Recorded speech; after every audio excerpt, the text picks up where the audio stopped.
超古理論，天地鬼神，人間奇才，狄更美帶你遊走奇幻大世界，超輪鬼才。Hello， 大家好啊！我係妙醫師，我將會喺12月28號聯同狄更比去廣州嘅大佛寺進行參拜。到期時我會即場為大家把脈，亦都會同大家講返去邊位神明嗰度求福，就可以幫助化解呢一個身體嘅病氣。如果大家有興趣嘅話，可以聯絡狄更比。唔該晒。好，翻嚟新一集超輪鬼才，有妙醫師啊，妙醫師你好啊，你好啊。嗱，妙醫師啊，嗱，真係多謝晒啦，即係上次你咪搞笑我食嗰啲咩補腎丸啊，嗰啲咩中氣丸嗰啲咧，就 keep 住食咧，咁啊，即係我今日嚟復診啦吓，咁啊，佢話好咗喎，你血色，我話有幾好啊，之前你冇乜脈象嘅，而家有翻咯，咁你知道啦，係由冇變有幾犀利啊！嗱，咁因為頭先咧同阿妙醫師講開啦，佢話其實咧有時咧有啲朋友仔咧喺發夢嗰陣時咧，其實啊都發現到個身體有咩問題，即係都可以睇得到啊。咁我就問阿妙醫師，我話吓，點樣喺個夢入邊睇到身體有啲咩問題啊？有噶，其實我哋好多時咧都會係喺啲客嘅口中講到得知佢哋嘅精神不振啊，或者係比較疲倦嘅情況咧，都係嚟自於身體發出嘅一個警號嚟嘅。咁如果多夢嘅人，即係身體係咁有問題，其實呢個咪就係身體俾你嘅一個預警，即係已經嗌緊救命，話俾你聽邊一個嘅心肝脾肺腎出現咗一啲嘅唔舒服啊問題啊。但係通常都市人係咩咧？琴日發咗個噩夢啊！咁就一閃而過，就將呢啲比較重要嘅信息咧，就拋諸腦後，咁冇去及時處理咯。咁有冇話即係好基本嘅 definition，或者你點知？因為嗱，你知啲夢境好天馬行空噶嘛，係咪先？咁你點知點樣代表身體咩事咧？嗱，其實咧，我哋中醫入邊咧有4大經典啊，咁就其中一本咧就叫《黃帝內經》，咁呢一本書真係不得了。有啲人就可能攞佢嚟真係當係一本終身嘅教材啦，去為自己身體嘅健康去做一個好似個說明書咁樣。咁而呢一本嘅書咧，係真正係解釋咗我哋咧人體好多嘅奧秘，唔係淨係肉體上面啦，即係唔係我哋淨係個 body 啦。其實嚟講，我哋嘅精氣神咧喺呢一個書入邊咧都係道得一清二楚嘅。咁頭先你又問到我啦，咁就話啲咩啲人嗰啲夢係代表住啲乜嘢？係啊，咁我咧都有少少即係都喺呢度拋下書包先，因為《黃帝內經》咧入邊都有幾句經典咧，其實都好好用嘅。咁好似係例如心藏神啦，即係我哋嘅神咧，其實咧就係藏喺個心入邊。咁我哋係用五臟六腑嚟開始講起吓。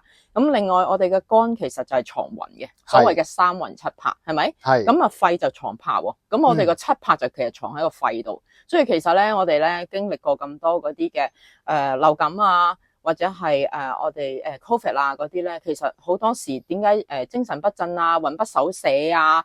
咁其實咧就係嗰個嘅肺金出現咗問題，亦都係我哋個七魄咧分分鐘咧就唔夠穩定啦，所以亦都出現咗咁多呢一方面嘅譬如話思維啊，或者係其他嘅延伸落去嘅一個問題。即係魂魄唔齊嗰啲啊？係啊，所以其實都係需要真係要治療同埋要調養下嘅。咁另外就係脾就藏志啦，即係脾胃啦。咁我哋嘅意志堅唔堅定都好關於個脾胃嘅事嘅。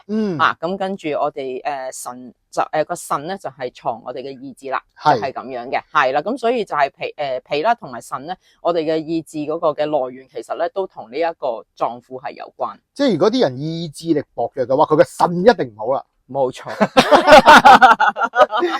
因為多數咧，我哋喺夢境入邊咧，嗱好多時啲人同我講話，嗰時俾啲咩妖魔鬼怪追啊，係啊，然後又話即係總之係啲恐怖夢啦。咁如果頭先好似你入邊嘅理論入邊，咁其實佢個心肝脾肺腎即係邊個有事咧？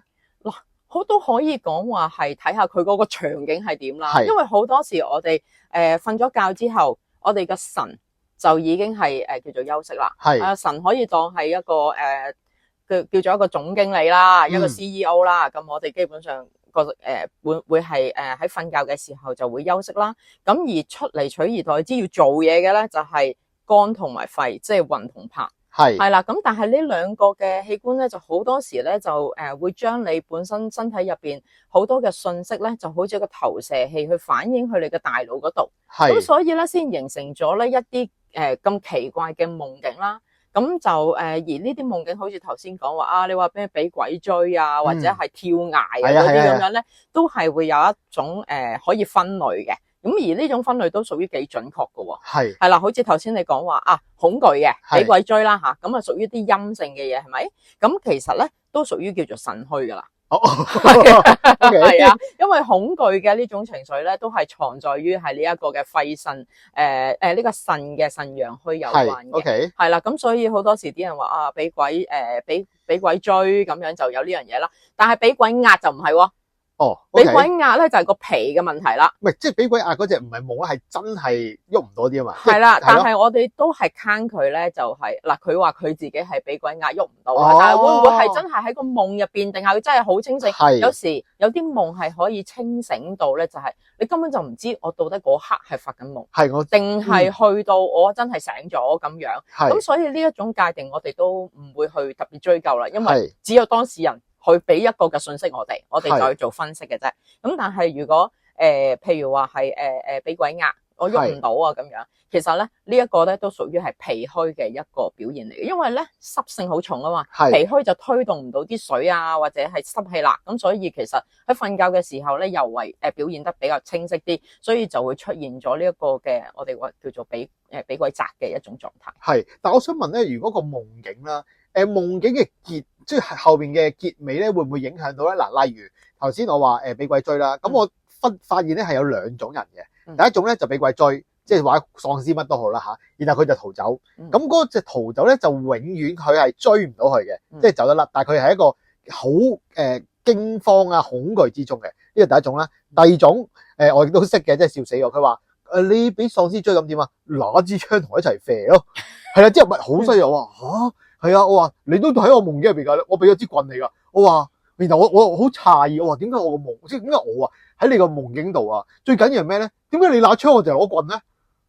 點解你唔俾支殺傷力比較大我啦？佢嘅成個夢境咧就喺度對戰，即係俾佢做對戰，即係打交啊，就唔係逃走啦。但係佢嘅夢嘅主要元素都係一樣，好似有喪屍啊、有鬼啊咁樣出嚟嘅。但係如果咁樣嘅結論，即係佢打一個走咧，對於你去診斷或者你去睇嚟講咧，其實係咪都係同一個問題咧？即係其實唔係。可能係兩種嘢嚟咧，正常係兩種嘢嚟㗎，係，仲要可以把脈都好清晰咁話到俾你聽添㗎，係咩？好特別㗎，好似你話頭先喺度講話俾鬼追，係嚇咁啊好驚，係啦逃走，係咁啊走唔走得甩啦？係走得甩，走得甩，恭喜佢啊！起碼都走得啦，係咪？咁我都頭先講過啦，恐懼啊嘛，恐懼就係屬於腎嘅問題，係咁呢一個人一定係腎陽虛㗎啦，係啦，佢因為係一種好驚恐嘅狀態，咁同埋佢個腎係腎陽虛到一個點咧，就係因為你陽虛，你咪陰性啊，係啊，係啦，咁你嗰啲鬼係屬於咩？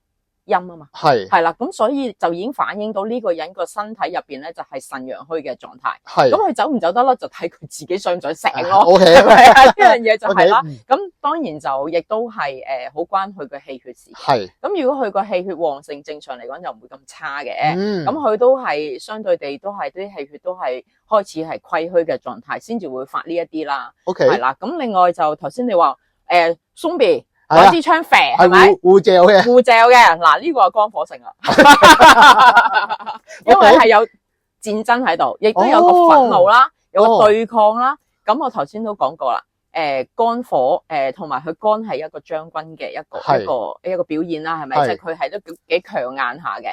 咁所以嚟講咧，如果你譬如話打交啊、打仗啊，或者係戰爭啊，或者係總之護罩嗰啲嘢咧，基本上咧都係屬於肝火類型嘅一種。咁甚至乎可能喺臨床上面，我哋把脈嘅時候咧，佢嘅肝嘅脈象咧都會係比較明顯，係好似好圓啊、好索啊咁樣。係啦。咁如果係咁嘅話，其實就會開兩種唔同藥㗎喎。係啊，睇下佢發咩夢咯。如果交替性咪開晒咯。係啊，一時係俾人追，一時啊走去開槍射咁啊，睇下佢係咩體質啊。咁如果有啲人好頂人哋發春夢咁，點計咧？哇，呢個發春夢呢啲，你有冇發過先？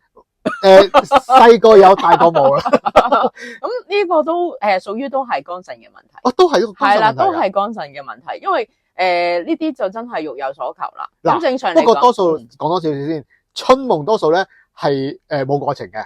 即係多數咧，多數係開始然後突然間冇咗，然後就結果咁樣嘅。其實咧都屬於係嗱，如果即係好似你頭先所講嗰啲咧，都係青春期啦，係啦，可能青少年嗰啲比較多啦。咁佢哋本身個肝氣比較頑韌啊，即係我哋叫做話肝氣比較盛。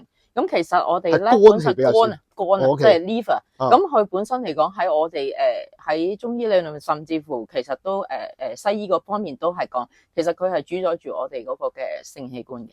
係啦，咁所以咧，如果係喺呢方面嘅需求嘅話咧，咁我哋咧都要調一調個肝氣咧，就可能過盛啦。咁我哋需要去游翻個肝啦，或者食一啲中藥啊，或者係進行一啲針灸咧，可以調節得到，令到佢唔使反映到呢一啲嘅問題出嚟啦。OK， 或者係撳鐘仔幫到佢係嘛？我唔知喎，我唔清楚佢點樣喎。係啦，因為有好多人咧就會覺得啊，除咗即係頭先我哋講呢啲之外咧，有啲因為係直情佢哋認為係唔關呢個身體事嘅，可能例如。佢認為一啲例如預知夢啊，咁嗰啲嘅話，即係可能去一個好陌生嘅地方啊，或者好似穿越咗啊，咁嗰啲咧，咁嗰啲係咪就唔關身體事咧？如果真係穿越咗嘅，咁我相信佢都要睇下。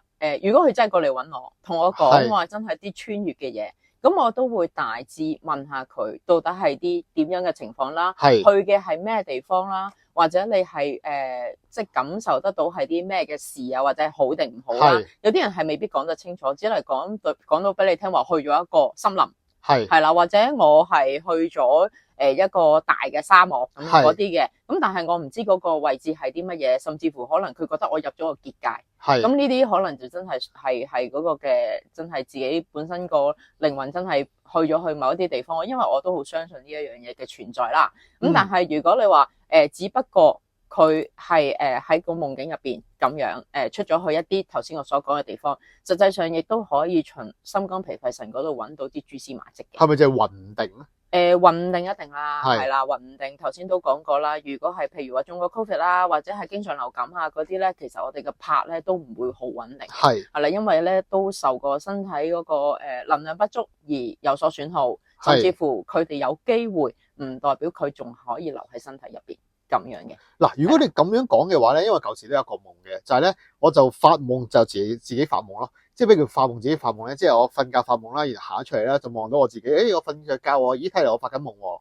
然後咧我就出去周圍行一下，即係周圍行啦，行嚟行去，行翻嚟，我仲喺度瞓緊啊，唔緊要啦，翻去啦。然後我就真係醒咗啦。然後我就覺得好得意喎，我竟然可以喺個夢境度周圍行啊，周圍食啊咁嗰啲啦嚇。之後係啊，之後我想幾好啊，呢個幾得意啊。之後聽日又係咁啦，又行咗出嚟喎。之後我就喺度好低能喺度諗啊，就話如果我發緊夢嘅話，我即係打掃咗屋企嘅話，係咪即係起身嗰時屋企乾淨翻咧？係啦，咁我然後去咗打掃啦嚇，然後咧打掃完之後入翻去啦，然後翻去之後咧就即刻行翻出去，真係掃咗喎。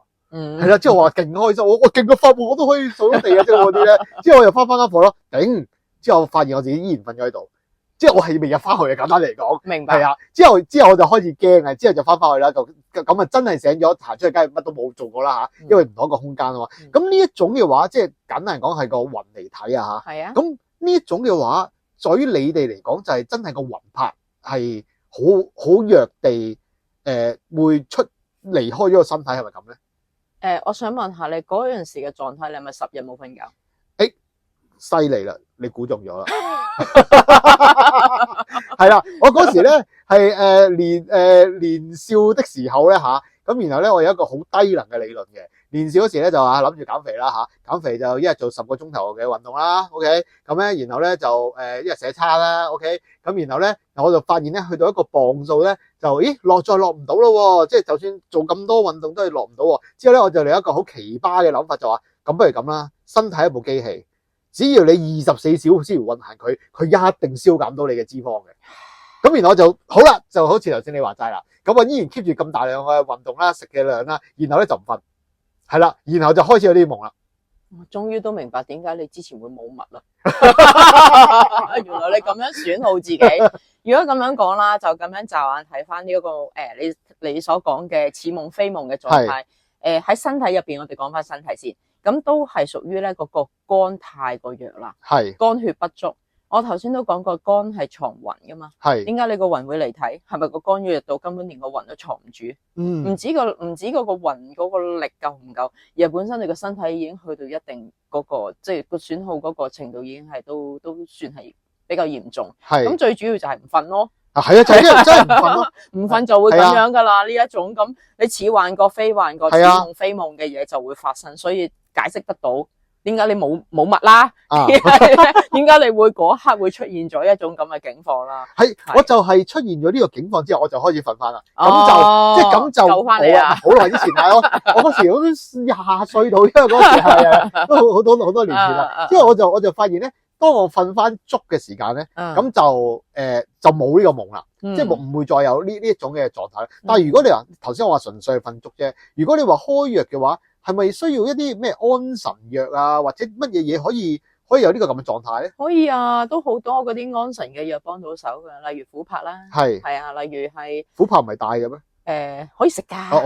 你想食我陣間筆記出邊就有啦。係啊，琥珀啦，呢啲係安神嘅，或者係有一啲坊間有一啲嘅方啦，都係可以幫到嘅，即係好似係天王保心丹啊，或者係一啲嘅即係類似係柏枝仁丸啊，呢啲都可以。咁甚至乎係有啲嘅藥材啦，例如係丸子啦，益智仁啊呢啲咧，或者係龍眼肉啦呢啲咧，其實都係可以養翻啊肝啊心啊呢啲嘅用法嘅。如果我唔想食藥咧，我有咩方法又可以做到咧？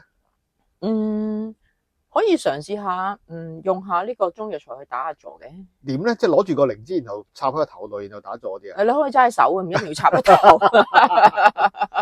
係啊。咁點樣做咧？嗱，因為咧，我曾經去即係唔同地方拜神啦，就好得意嘅。咁啊，黃大仙咧有個藥王嘅，咁個藥王咧手拿兩樣嘢嘅，一個葫蘆，一個就靈芝。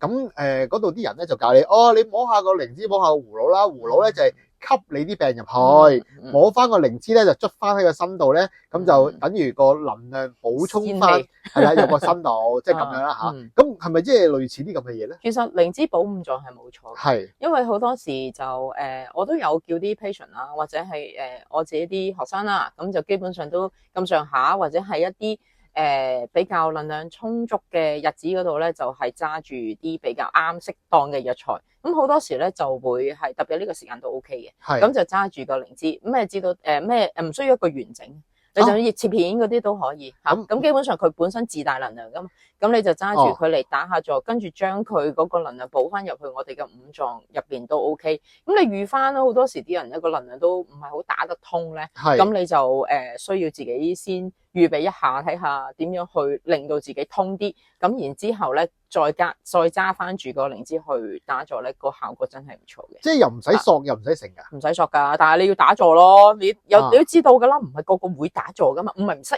又唔想咯，同埋懶咯。一坐低咪瞓覺嗰啲 friend。係啦，所以佢哋亦都感受唔到咧呢一個藥材帶俾佢嘅好處。有冇一個好低能嘅做法，就係即係當你瞓覺啊，就擺住啲靈芝喺身體心肝脾肺腎位啊，或者擺喺頭隔離啊，即係有冇呢種咧？其實都唔係冇，但係你要有個意識，你係要要係攞佢嗰個能量。OK。係啦，你冇意識嘅，其實佢放喺度就係放喺度。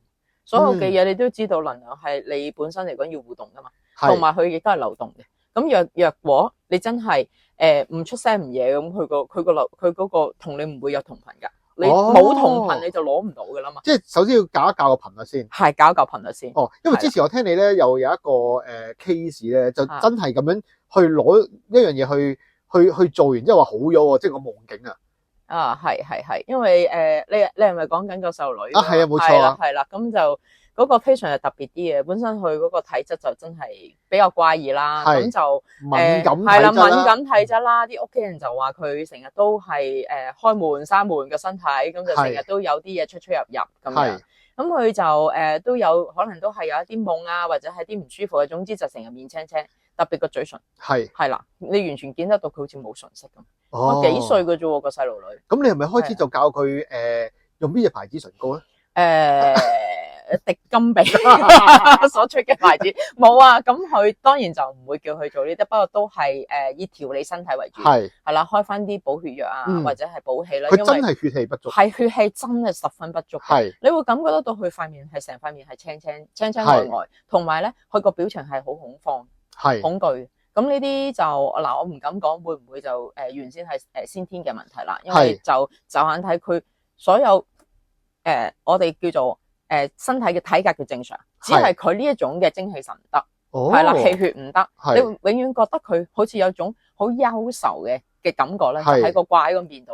因為你正常細路女個家庭又正常嘅，即係又阿爸阿媽又好錫佢啊，咁啲長輩又好錫佢，唔需要有呢種憂愁嘅狀態。除咗就係佢身體真係又唔舒服，但係佢去檢查咧，身體係冇事，但係就偏偏咧食嘢又唔係食，即係食唔到或者點樣嘅，所有嘅嘢都 OK。但係就係永遠就係有呢一種咁唔舒服嘅，你望埋去就覺得咁病態嘅嗰種嘅面色喺度。咁跟住就得知就話佢本身係好容易就有嘢出入啦個身體。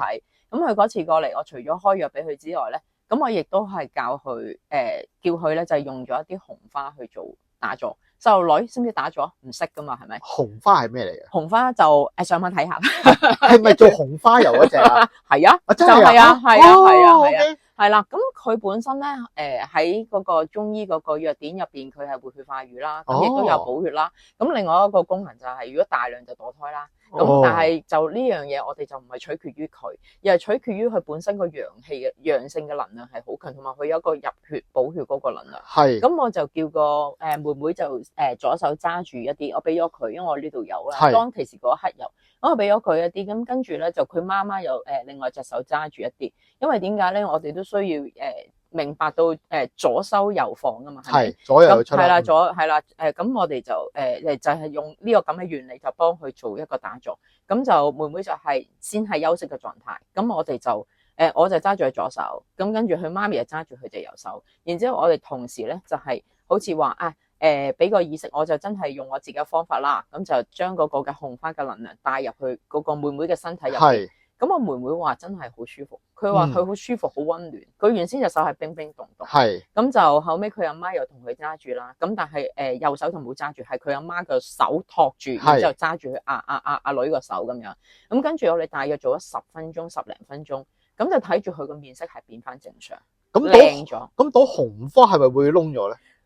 會係冇晒嗰種光彩咯，佢唔係一朵一條條。OK， 即係其實係咪等於唔用得嘅？因為其實你已經用咗佢嘅能量。唔㗎啦，正常唔用啊。我哋正常咧習慣咗咧，用咗啲藥材去打咗之後咧，我哋就會放咗去花槽或者係回歸大地，因為呢種係一種嘅尊敬，因為始終係佢我哋就都會係對萬事萬物都應該有個嘅。